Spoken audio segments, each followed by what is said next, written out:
No, even if your house appreciates in value, it's not making money. It's costing you money. It's a liability on your balance sheet. It's not an asset. So that house that your grandfather bought for $80,000 back in the 70s and then he sold it 5 years ago for $1.2 million, I promise you, he lost money on that property.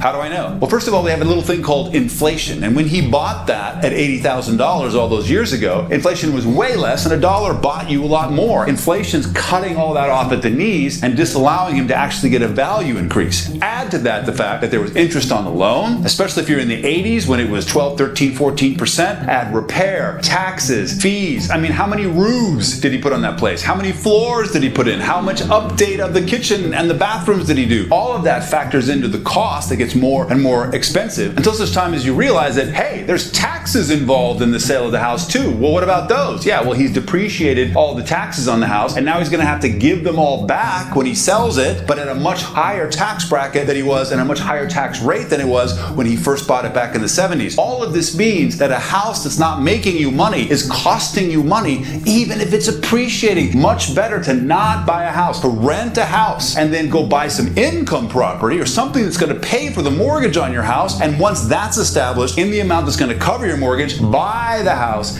get the mortgage, but have it paid by something else so that at least it's not coming out of your pockets.